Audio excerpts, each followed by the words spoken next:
Nós vimos no vídeo anterior o princípio da indeterminação de Heisenberg. Nós vimos que para o momento linear e a posição, nós temos que o ΔP, ΔX é maior ou igual a h cortado sobre 2. E para energia e intervalo de tempo, a mesma coisa, a indeterminação da energia multiplicada pela duração do intervalo de tempo em que a partícula é localizada, né? É maior ou igual a h cortado sobre 2. Exemplo 1. Se a posição de um elétron em um átomo é medida com precisão de 0,0100 nanômetros, qual é a indeterminação na sua velocidade? E letra B, se o elétron tem essa velocidade, qual é a sua energia cinética em elétron-volts? Então, para resolver esse problema, nós vamos pegar aqui a expressão do princípio da indeterminação de Heisenberg. E aí nele nós vamos isolar a indeterminação no momento linear, então que vai ser maior ou igual que h cortado sobre 2 ΔX, onde ΔX é a indeterminação na medida, né, da posição. Então eu tenho aqui essa indeterminação da posição, então esse aqui é o ΔX, que em metros é 1 vezes 10 elevado a menos 11 metros. Usando o valor da constante de Planck, que é 1,05, constante de Planck reduzida, né, h cortado, 1,05 vezes 10 a menos 34, a gente pode determinar agora qual vai ser a indeterminação no momento. Então, substituindo os valores na expressão da indeterminação de ΔP, a gente vai chegar nessa expressão. A gente vai descobrir que a indeterminação no momento é aproximadamente 5,28 vezes 10 elevado a menos 24. Aí a unidade de medida de momento linear é quilograma, metro por segundo. Pronto. Mas o que nós queremos é a indeterminação na velocidade desse elétron. Então, como é que nós vamos obter isso?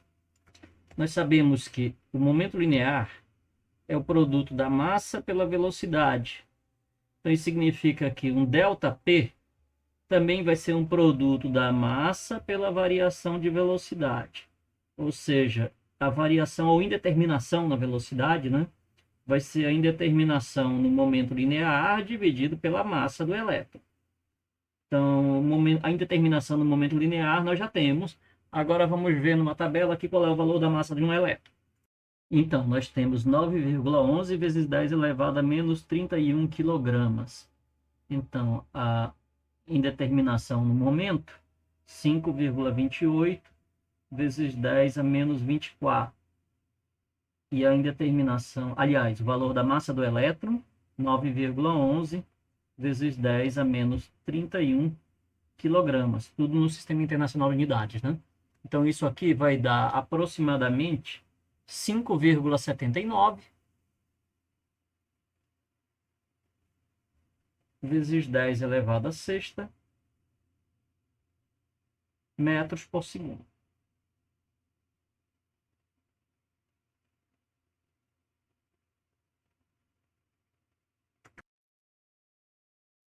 No item B, nós queremos saber qual é o valor da energia cinética desse elétron, né, desde que ele tenha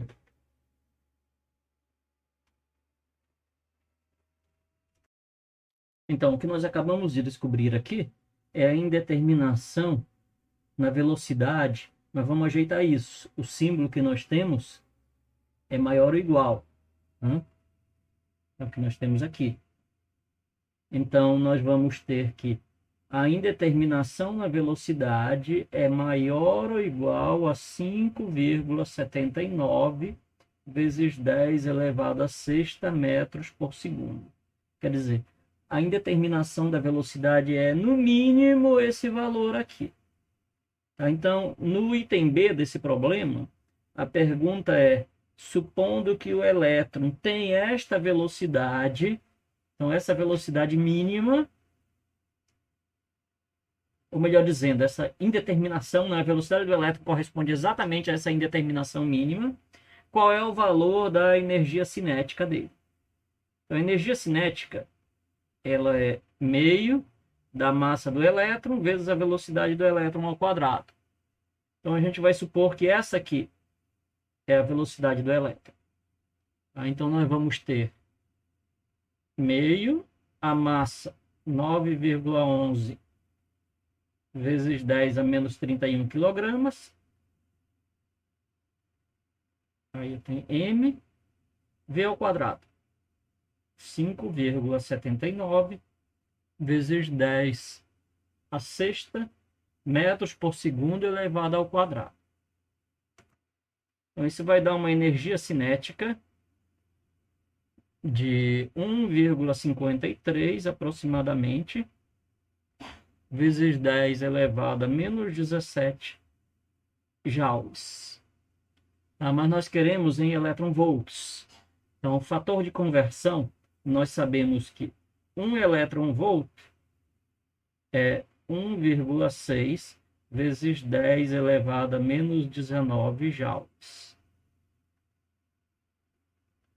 Pronto.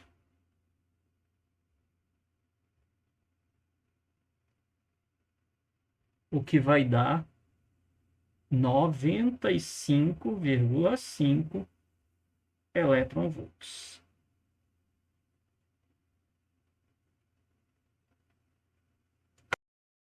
Esses resultados precisam de uma interpretação. Olhem só. A dimensão de um átomo, se eu pegar aqui o tamanho de um átomo, é da ordem de 1 angstrom. 1 angstrom é 0,1 nanômetros. Então, esse aqui é um número que é aproximadamente a dimensão de um átomo. E aí, no caso do problema em questão, a indeterminação na posição do elétron, ela é igual a 0,01 nanômetro. Então, isso significa que essa indeterminação na posição do elétron, ela é menor do que 1/10 do diâmetro atômico. Tudo bem? Ou melhor dizendo, ela é igual a 1/10 do diâmetro atômico. Isso aqui é a mesma coisa que dizer, né, eu consegui localizar um elétron com esta precisão. É a mesma coisa que eu dizer que eu consigo enxergar no interior do átomo, eu consigo identificar estruturas que têm, ou detalhes, né, que têm dimensão 1/10 da dimensão do átomo. Tá? Então, se nós conseguíssemos fazer isso, eu posso dizer que nós com certeza não conseguiríamos seguir a trajetória desse elétron. Por quê? Olha a velocidade, ou pelo menos não é a velocidade que ele vai ter, a incerteza que nós vamos ter na velocidade desse elétron. Então, é uma incerteza gigantesca. Isso é somente a incerteza. Então, a velocidade dele vai ser muito, muito incerta.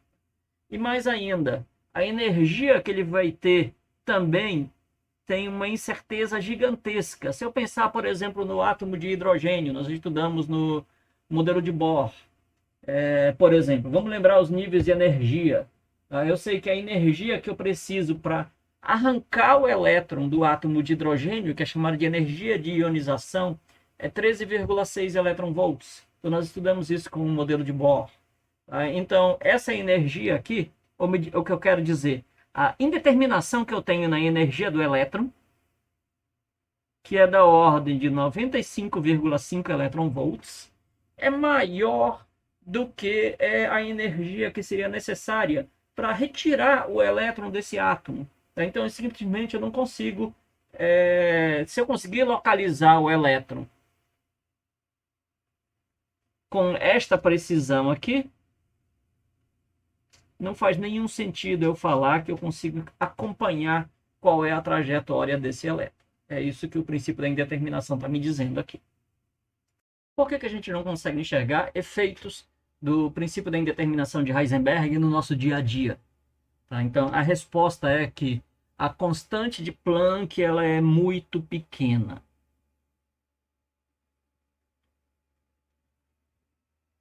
Então, imagine, por exemplo, que eu tenho um objeto que tem massa grande. Então ele vai ter momento linear grande também, né? Porque o momento linear é o produto de massa por velocidade.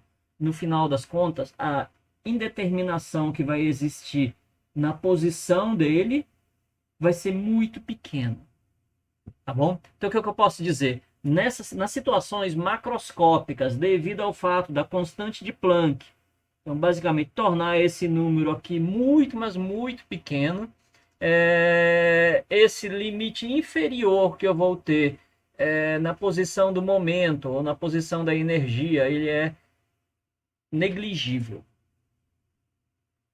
Então nós podemos detectar, por exemplo, luz do Sol que é refletida de Júpiter e seguir o planeta na sua órbita ao redor do Sol sem problema nenhum. A luz que é refletida, ela pode alterar o momento linear de Júpiter e criar uma incerteza no seu momento. Mas essa alteração que vai ocorrer no momento linear de Júpiter, ela é totalmente insignificante comparado com o momento linear gigantesco de Júpiter. Então, o princípio da correspondência, ele nos diz que as previsões da mecânica quântica devem se tornar indistinguíveis, né, das previsões da física clássica para objetos de grandes dimensões. E esse é um caso. Então, esse é um caso em que esse princípio está sendo verificado. Vamos agora ver a outra relação de incerteza, que envolve energia e intervalo de tempo. Então, nessa equação aqui, eu posso dizer que dentro de um certo intervalo de tempo ΔT, não é possível medir a energia com qualquer precisão, né? Porque vai haver uma incerteza na medição da energia. De modo a medir a energia com mais precisão, quer dizer, tornar a indeterminação da energia menor, a gente tem que aumentar o intervalo de tempo que eu vou realizar essa medida. Então, esse intervalo de tempo pode ser a quantidade de tempo que leva para ser feita uma medida, ou pode ser o tempo, né, o intervalo de tempo em que um determinado estado quântico vai existir, como a gente vai ver no exemplo agora. Um átomo em um estado excitado armazena energia temporariamente. Se o tempo de vida de um estado excitado é 1,0 vezes 10 elevado a menos 10 segundos, qual é a incerteza mínima da energia desse estado em elétron-volts? Então, nessa expressão aqui, ΔT vezes ΔE maior ou igual a H cortado, o ΔT pode ser o tempo de duração de um estado, ou então ele pode ser o intervalo de tempo durante o qual a energia do estado é medida. Aí, na verdade, a gente vai ter essa limitação aqui também. Se o estado só dura esse intervalo de tempo, então esse é o intervalo de tempo que nós vamos ter para realizar a medida. O intervalo de tempo máximo que a gente vai ter para realizar essa medida. Tá? Então, isso significa que a indeterminação na energia ela vai ser maior ou igual que H cortado dividido por ΔT. Tá? Onde a gente agora pode substituir os valores, que vai resultar em uma incerteza de